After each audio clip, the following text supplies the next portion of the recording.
right, good morning. Thank you for joining. A couple of meta points about this talk. If you're on the Slack team for DjangoCon, I made a channel in case you want to kind of chat afterwards or whenever, and it's called Confident Deploys. So join that if you want to. I'll probably publish my slides there and Twitter as well. Also, tomorrow afternoon, Jack McCloy is talking about the reactive Django. So this talk is basically how you might get that set up, but his talk is really like why you might want to use React with your Django talk. So I definitely suggest going there.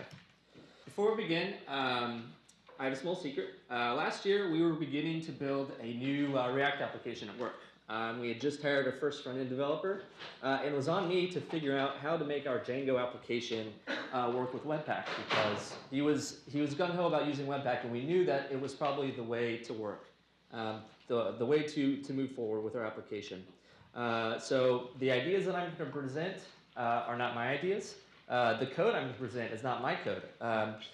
I fortunately stumbled across Awais Sloan, who's a developer from India, and his blog and a couple of the packages that I'm going to show have been super helpful. Without his work, I wouldn't be here talking to you today. So as a brief overview, what are we going to talk about? We're going to start with some philosophy. We'll get into specifics, kind of how to implement an asset deployment workflow around the philosophy, and we'll finally finish with a little bit of philosophy. So, what do I mean by confident asset deployments? We'll sort of work from right to left. Deployments are just changes. Changes you want to introduce to your application. It could be to production, it could be to staging, it could be to testing, and hopefully you're putting out new features that get in front of your users. But obviously, we're humans, we're also deploying fixes as well. By assets, I mean JavaScript, CSS, and images. And in this case, I sort of mean first-party images, images that you include with your site, not necessarily images uploaded by your users. Confident. What are some attributes of deployments that I think can help us become confident that they're going to work? Well, the first is that they need to be easy to begin. You should be able to do it from your local machine. Ideally, though this talk is not about it, you should do it maybe from ChatOps, from Slack or however you communicate. But if they require you to be logged into some secret system somewhere, that's not great because you're less likely to do that. They need to be reversible. What I mean by reversible is I never like to edit resources, specifically my assets. If I'm going to deploy a change, I want to create completely new assets because no matter the scale that you work at, things will go south at some point. And you want to be able to kind of back out of that deployment and get back to a known good state quickly. They need to be fast. A slow deployment process necessarily means that it just introduces more time in which things might break. So if you can deploy quickly, there's just fewer things to go wrong. It has to be automated. Automated deployments can be improved through code and not necessarily any human sort of relearning your process. If we make improvements to our deployment, we should do so through code and through a PR, something that can be reviewed instead of like a Google spreadsheet that people aren't going to read. It needs to include as few third parties as possible. I don't believe that we should depend on GitHub being up or PyPy or NPM or any third party. We should be able to deploy whenever we want, however we want. And it needs to be tested. I'm not going to get into how we test or what we test, but if you're delivering software that users depend on, whether they pay for it or however you make money, you need to be able to test before things get to production that things are going to work the way you expect. So you should probably test the back end, you should probably test the front end if it matters to you. Why are we talking about this now? It's 2016, Django is 10 years old, the web is even older. You'd think that sort of asset deployments are kind of a fixed problem.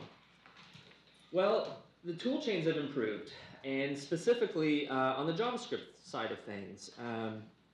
there are many different tools these days out there for sort of bundling up your applications and minifying them. What I mean by minify is basically reduce all the white space in your assets so that the requests that you do serve are as small as possible. So these tool chains have gotten a lot better in the last couple of years. Communities move at different speeds. If anybody is somewhat involved with the JavaScript community and all the sort of sub-project communities, you know that they tend to move very, very quickly. And that's okay. They move much more quickly than Python. They move much more quickly than Django. It's just kind of a younger community. They're in a very sort of fast growth stage. But as web developers, we want to use the best tools, regardless of what community they come from, to accomplish the needs that our website needs. You know, we're ultimately tasked with delivering value to our users, to our stakeholders. So whatever tool a community comes from, we need to be able to use it. So as backend developers, we need to adapt and sort of build the best tooling and infrastructure that we can to deliver the best sites and experiences for our users. What this means is that we need to build bridges and not wrappers. What I mean by a wrapper is maybe a high-level Django command, management command, that beneath the sheets sort of runs third-party tools from communities. For instance, collectstatic. You can configure collectstatic, which is a Django management command that ties into the static files application.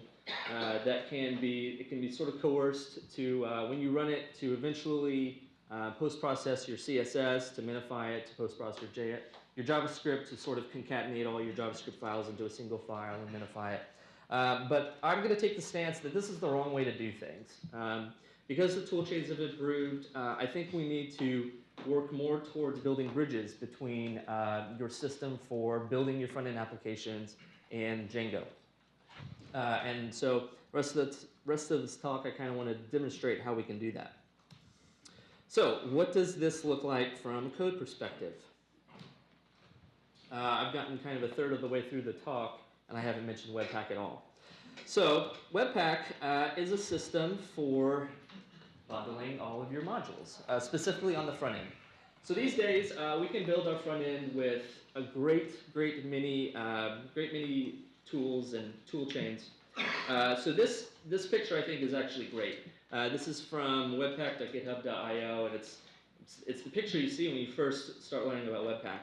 So we can build our front end, we can build our JavaScript in sort of plain JavaScript, but we can also maybe write it in CoffeeScript, or we can use JSX if we're building React apps. And it depends, you know, for a particular JavaScript component, it might depend on having some CSS on the page. You might write this CSS in less, or Sass, or just raw CSS. And those CSS files might require some images on the page as well. So all of these dependencies sort of make up our front-end applications, whether we want to or not. So Webpack's goal is to sort of build the graph of how all these things interrelate, and then produce for us a few JavaScript files, many fewer JavaScript files, maybe a CSS file, and images. So through this process, sort of Webpack creates bundles that include all of your code, and you can sort of transform it, take it from CoffeeScript or Sass to actual JavaScript and CSS that your browsers understand. So how do we get installed with Webpack? Well, we npm install it with -s. So -s is going to save Webpack in your package.json file, and -g will sort of put the Webpack binary into your path. We're also going to install Webpack Bundle Tracker, which is a package written by Oasis that I mentioned before, and we're going to see how we use that very quickly. So Webpack is sort of driven by a WEBPACK.CONFIG.JS file. You can think of this as your settings.py file for Webpack. You basically write this once, and it drives Webpack. It tells Webpack exactly how to build the bundle, where to find your actual code, and how to bundle it up, any plugins you might need, So this particular code snippet that I'm showing you is about as basic as it gets. Anything that you'll actually use for your site is going to be more complex. But Webpack tends to move quickly. The plugins that people write for it move quickly. So anything that I really show you is going to be wrong in about 6 months. But there's many tutorials out there. There's lots of sort of bootstrapped packages you can learn, you can find, and eventually find a Webpack config file that works for you. But the basics involve a couple of different points, different pieces of data. And so we're focusing kind of on the module.exports. That's kind of a fancy way that JavaScript knows how to essentially like namespace outputs from different files. So the first important thing is the entry property of this object. The entry property tells Webpack essentially where to start looking for your code. And you can give it a name, in this case app. So the property is app, and it points to a index.js. I'm not going to show you this file, but this file is essentially where you begin importing all of your actual front-end code. You can import, your JavaScripts and your JavaScript files along with CSS, which looks weird in a JavaScript file, but trust me, you can make it work. The next section, the next property is output. Where should Webpack put all these files that it's going to produce? Path.resolve is kind of like os.path in Python, and we're basically we want to put it into the bundles directory of the static directory that's alongside this file. And we're going to give it a name. We're going to essentially we want to give it a specific name. So the little name token here will be the name of the entry point. So you can have multiple entry points. In this case, we're going to produce a file called app-something. That something is the hash. So anytime Webpack rebuilds the bundle, if your code changes or any third-party code changes, this hash is going to change because the hash is essentially a unique token of all the contents of your file. So this is how we can start to begin to build basically immutable assets. Every different bundle that we build is going to have a unique hash on it. And we can add plugins to Webpack, basically plugins that can sort of inject code before, during, and after the build process. So the one thing I'm going to show you here is bundle tracker.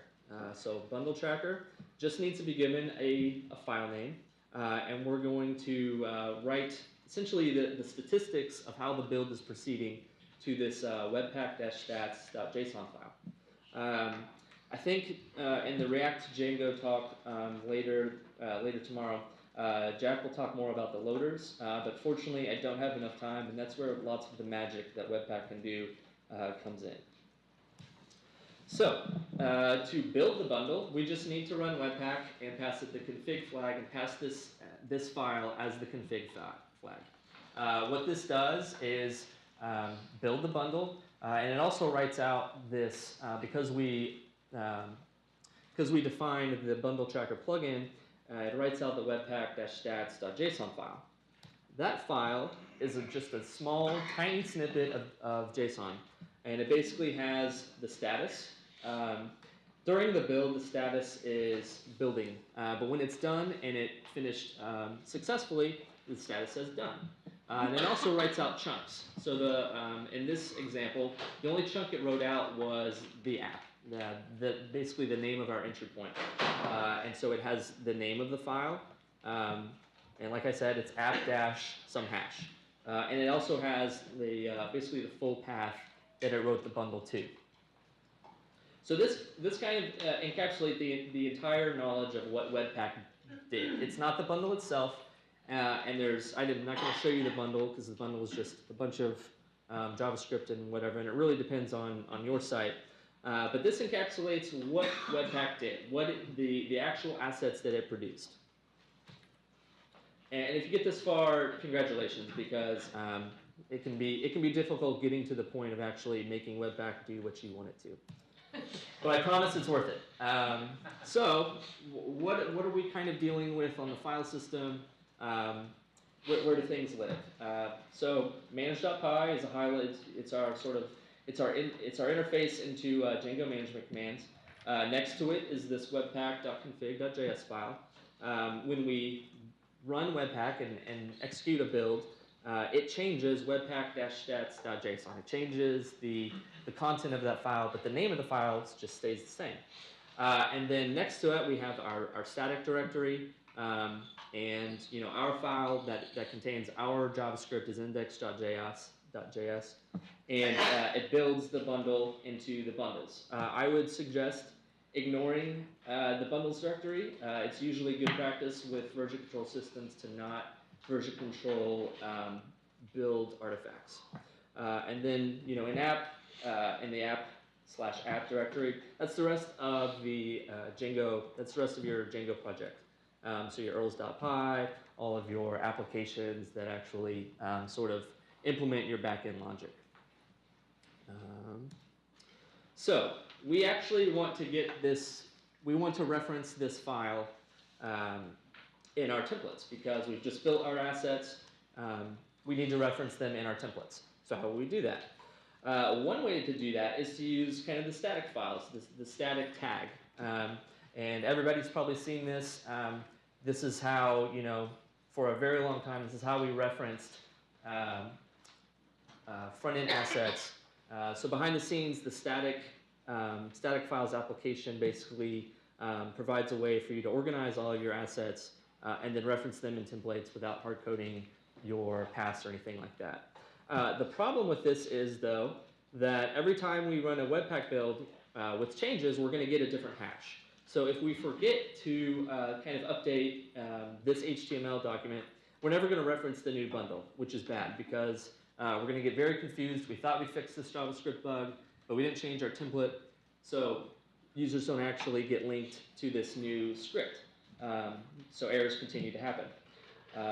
If only there was a way to fix that. So another package that OAS wrote is called Django Webpack Loader. We pip install it the normal way. And then we kind of just have to tweak our settings.py so our Django application will use it. So make sure that in static files dirs, in that settings.py setting, we put the static directory in there. We also need to implement the Webpack Loader setting. So basically, we need to give it the bundled directory name. This is the directory under which Webpack is writing bundles out. So in this case, it's just bundles. And we also need to tell it the stats file. What file is sort of tracking the bundles that are written into this directory? And in this sort of toy project, it's WEBPACK-STATS.JSON. Finally, we need to put Webpack Loader in our installed applications, so Django is able to reference it in our templates.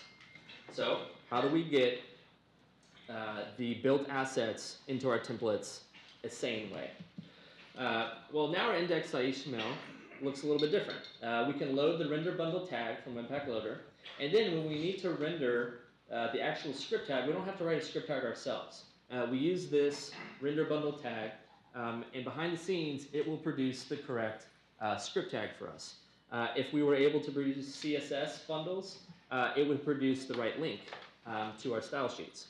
So what this does is, behind the scenes, it uses static files, but it also uses that Webpack-STATS.JSON file to extract the name of this particular bundle and use it when writing out the link.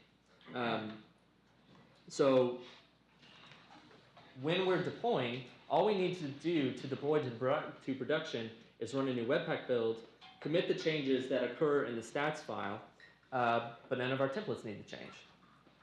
So this makes deployments that are essentially one small little JSON file changes, and every template that references them through this render bundle still continues to work exactly as we would expect. So what is rendered is kind of the correct, as we would expect. It renders a script tag with the correct source, type, char sets, everything that our browser needs to be able to find that file. So for the visual people in the audience, we have Webpack running independently of Django. So when we run a Webpack build, it produces this Webpack-STATS.JSON file, and it also produces the bundle itself. When Django receives a request and needs to render out a template that references that bundle, it just needs to read the Webpack stats file. When that bundle changes and we produce a new bundle, the content of the stats file changes, but nothing else in your project changes. You don't have to update any templates yourself. Django, we've configured Django through Webpack Loader to just read that file and produce a different link in your template. So, let's kind of finish up with a little bit of philosophy. I don't think that we should serve our assets from Django. I recommend using S3 if you're worried about performance, a CDN if you must. But to me, S3 kind of is a perfect place to put your assets. The permissions are a lot more easy to handle than ingressing into your production network, and it's also accessible from everywhere. What this means is you can build your bundle through Webpack, commit that change, and upload the bundle to S3. And then as you're testing, if you have your project running under CI, you can actually test. You can do in-browser tests through the actual bundle that's already produced in an S3 that your users will actually use once you deploy these changes. Why don't we use sort of just pure static files? Why don't we use collectstatic? It comes with Django. Why don't we use that? Well, first, to run it, sort of in your production environment, you have to be able to get to production. And depending on the level of security in your project, that could be difficult. It's slow. Anytime you make any change to any of your assets through and need to deploy them through collectstatic, it copies everything. So in the meantime, you are potentially serving requests that reference assets that aren't actually ready because collectstatic is slow. And finally, if you want to do anything fancy with your assets in collectstatic, you have to include post processors, which means installing software on your production servers that's only used when you run collectstatic. And I like to include sort of the bare minimum of software on my production servers as possible. In general, I think we need to worry about separating concerns. Django does what it does really well, and Webpack and tools like it do what they do really well. If you sort of use this kind of workflow, the front-end developers on your team are going to love you, because any tutorial that they find about some new JavaScript technology is not going to be written from the perspective of integrating it in a Django project. It's going to be written with Webpack or something like that. DevOps, or just operations in general, will love you because they don't have to sort of punch a hole in your network, so that when you do need to deploy, you would have to get to some production server and run collectstatic. Collectstatic is not needed anymore in this world, so operations is able to lock down your servers even more. I think it's great for new developers on your team too. They don't need to learn sort of new extra Django management commands, and they also don't need access to sensitive systems. So I hope that this is kind of an interesting workflow.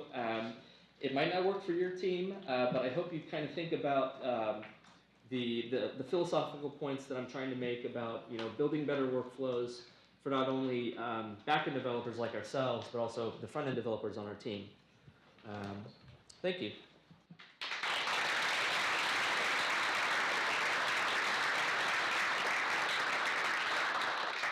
So we have some time for a few questions. Does anyone have a question? That command to actually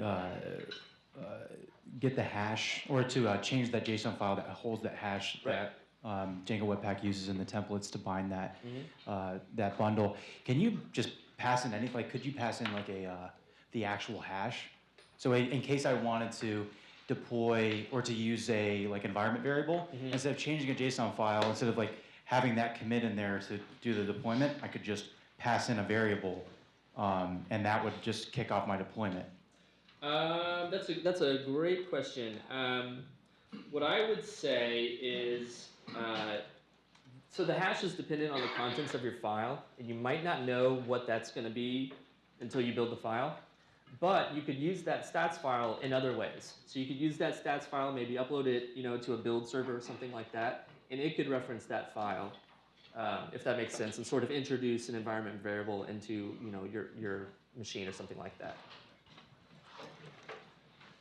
Yeah, I guess I've got two questions. One, okay, the big one is that we're using something similar. And every time we run like a production build, we end up with the old hashed coded files as well as the new one. Do you like run some sort of housekeeping to take care of that? No. The simple answer is no. I don't really worry about old versions. Depending on how much you're willing to pay, S3, these files, if you minify them and gzip them, they end up being very small. They're hundreds of kilobytes. They're pretty small. In the grand scheme of things, that doesn't cost a lot to host.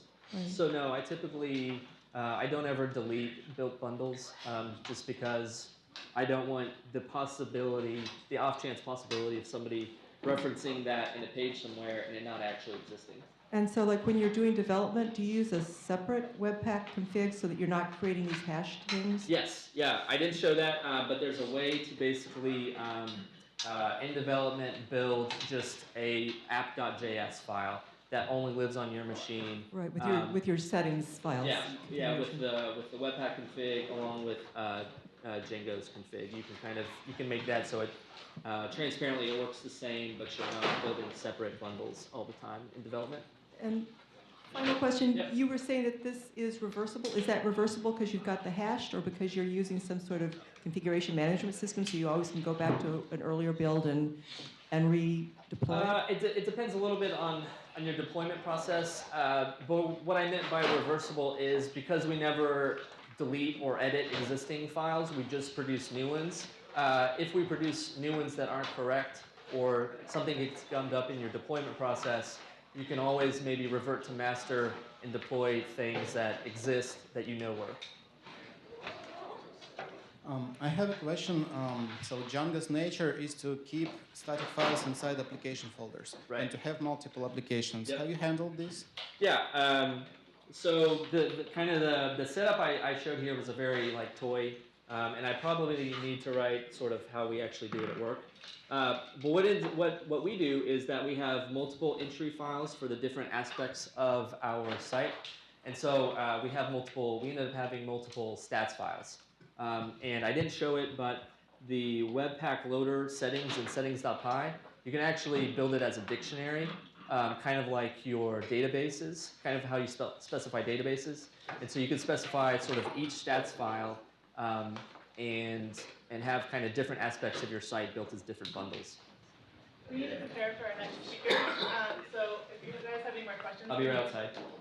Yeah. Yep, thank you.